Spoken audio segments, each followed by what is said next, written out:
Welcome, Chris Young. I'm not supposed to have favourites, but this is one of my favourites, and it's so good to have you back here in the UK. How many times have you been here? I've been here, I think this is my fourth time over in Europe. Definitely my fourth time in London. But you did songwriters, CMA Songwriters event, you did C2C, the second C2C, you did that incredible show in Bush Empire, which was one of the best shows ever. You enjoyed that show, didn't you? Oh, I had a blast. I mean, just being able to play that room, obviously there's a lot of history there, but then the fact that we did sell it out, and I played way longer than I think I was actually supposed to. And then that was the first time we just left the back of the building, because I was like, it's no big deal, we'll just walk out the back and walk over to our hotel. And we actually had people like run through the crosswalk after us for photos. I mean, it was just it was a really magical evening, and obviously really excited to be back here at the O2. Well, we're really pleased, and a lot has actually happened to you in that intervening time. You've done a duet with Cassie Pope, which has been nominated for all kinds of things. I think everything. I mean, You've done some very big records. It's been amazing. This kind of record is doing great, so well done. Yeah, thank you. So we've got people fall over here. We're going to ask a few questions. Where should we start? Hello, hi. My name is Rita, and you also been here a couple of times, so you quite know the difference between UK and the US. So can you tell me a little bit about what you expect from the audiences today, and what is the difference between the reaction that you get over here and in the US? I think it's going to be awesome. I'm really looking forward to tonight. Like I said, not only getting to do all three of these shows in a row with starting here in London, then Dublin and Glasgow, but I'm excited because people consume. I think when they get an album here, they do like look at all of the tracks on it. It's not just where it's as singles based in the US. I think that's one of the things that kind of surprised me. The last time I was here doing my own shows, people were like, "Can you play this?" And it was some random album cut from like 2 albums ago, and I'm like, I don't even remember the words to that song. It's just it's an amazing feeling because you really do go out to try to make the best record you can make as an artist. So to have people really respect all of the music on there as a whole is pretty special. Hi, James from Lyric Magazine. When you first heard Thinking You, did you think this is going to be big, or because it's been such a sleeper hit, hasn't it? It's just kept going. It was the fastest #1 that I had in the States. It was 15 weeks. When I wrote this, me, Corey Crowder, who's my co-producer on the record, and Josh Hope, the three of us write quite a lot together. And we thought it was going to be something really cool, but I don't think we had any idea it was going to be this big. You know, he was joking about all the things it's been nominated for, and I was like, I think it's been nominated for everything. Because it really is just kind of the song that keeps on giving. Like, there's been so many things, including the Grammys, obviously, that this song got the attention of. And it's one of those that, even after it went #1, it's just been played so much everywhere and really loved by a lot of people. It just went platinum as a single, which is obviously a really, really special benchmark. And, having Cassidy on the song, I think, was one of those things that she was my first ask for it. I really loved her voice and loved who she is. And it's been a pretty amazing ride with that song for both of us. So on the album, there's a song called Sober Saturday Night. Now that's another collaboration. You've got a fine young man on that. Yeah.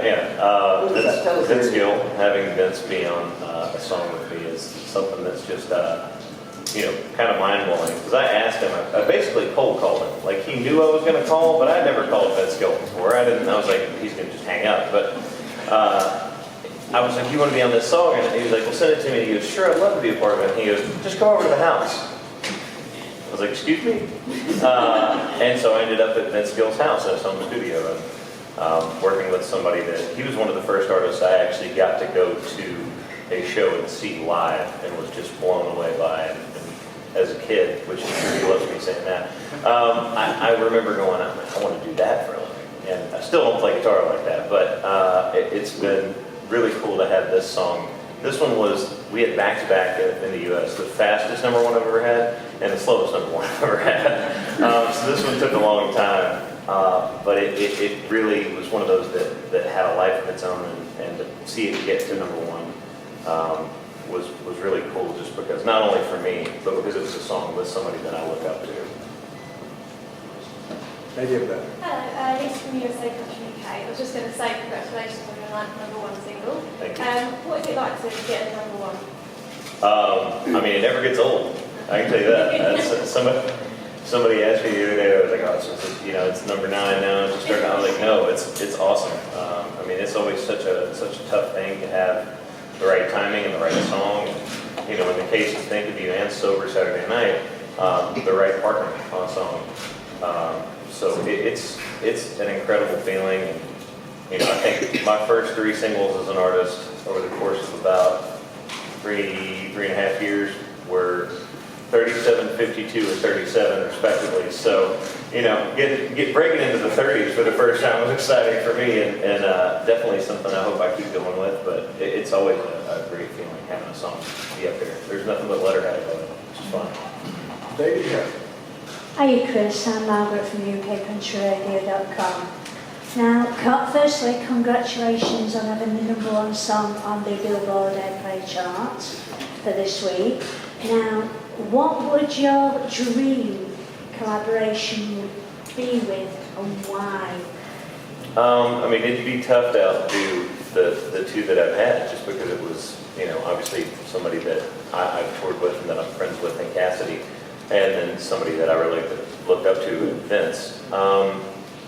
I don't know, I'd have to think about it. I would probably say if there was going to be another one, it would just have to be somebody that really fit the song. Because that was the thing with both of these songs. I really have never had a duet released as a single before that had another person on it. And these 2, even though they were back to back, it was really just because they fit both of those songs. So I guess it would have to be something that I wrote or that I found that I was like, okay, this needs to be with this person.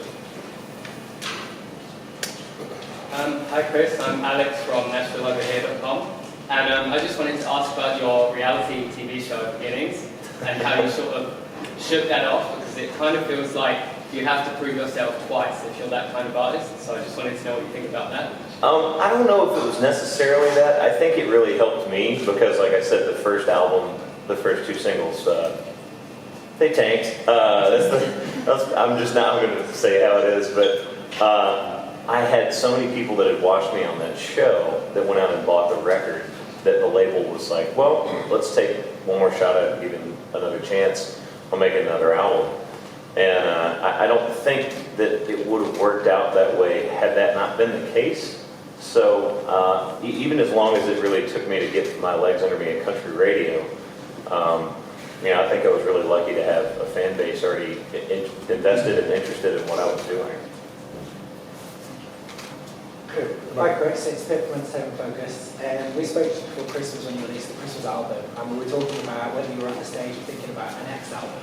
And at the time you said you have a lot of material, you're kind of almost there. Do you have any update on new music?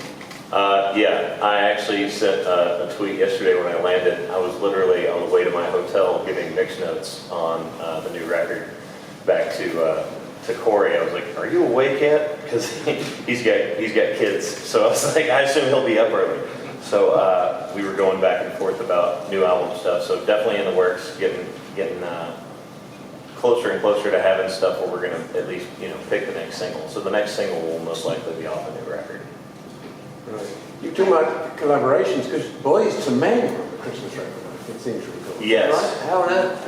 It's good. Well, so was Brad, for that So was matter. Brad, I can't and ignore Brad. No, we had Jennifer Nettles now, and she was talking about performing with Bon Jovi and things like that. So what about because you really are country, you like your country music and it's what you do. But are you tempted to step out and try and do more with non-country, or are you happy where you are really?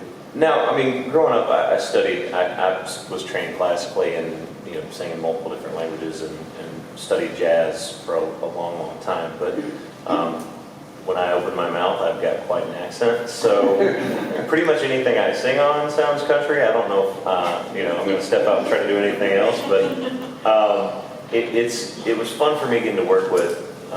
You have on the one hand, you have somebody like Alan Jackson, who's ultra traditionalist, who I grew up listening to his music. And then you have Boyz II Men, who I also grew up listening to, who are completely opposite end of the spectrum. So it was fun for me, and I think, especially with a Christmas record, because they were a group and somebody that I respected really highly. Getting them on there was really fun. It took a lot of work because that was actually, they recorded that while they were in Japan, while I was on the West Coast in the U.S. So it was one of those things of like right down to the wire going, they can record this week? Yes. Cool. I'm sending you guys the track. And they send it back and I can't read any of the email. I just have the files. I'm like, well, I got them, so here we go. But it was really special for me to have them on it. It's cool. Erica, Two Country Radio. Last time we spoke, it was just before your album was about to drop. And now you've had 2 albums, 2 #1s, Grammy Awards.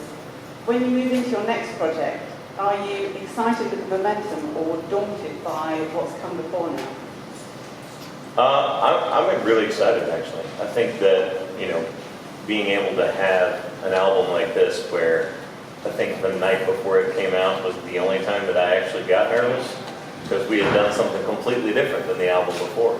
James Stroud produced 3 records for me in a row, and that was really stepping out and trying to do something different with Corey and I working on I'm Coming Over together.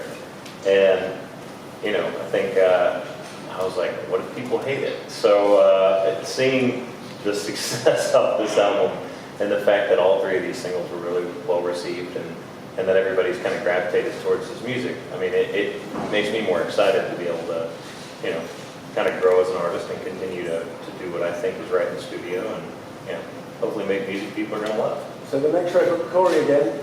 Yeah, both of us are working on it. Part 2. Yeah, it's it'll be a little bit different. I think every record from album to album is somewhat different. I think if you made the same record exactly, people would be bored. Well, people were getting used to you doing ballads, weren't they? I mean, this record, the past record, you I still do a lot of ballads. You still do a lot of ballads, Yeah. and we loved the ballads, but that was a change, wasn't it? I mean, I'm Coming Over was quite different, wasn't it, from some of the previous? Yeah, it was really funny. Someone came up to me the other day and they were like, "That's the most traditional thing you've done. I love it." And I was like, "Was it?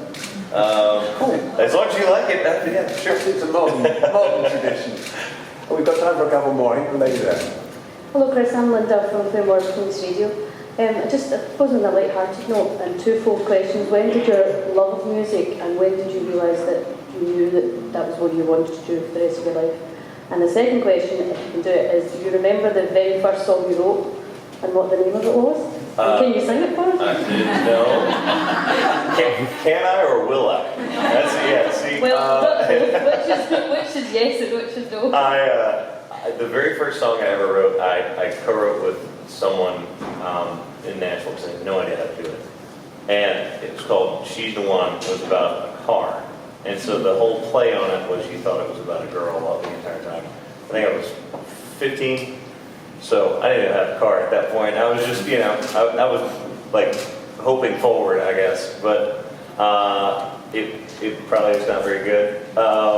I can't really remember it. I was going to do something of it if I could, but that was the first one that I did. And then I think, for me, my love of music was I would kind of never shut up as a kid.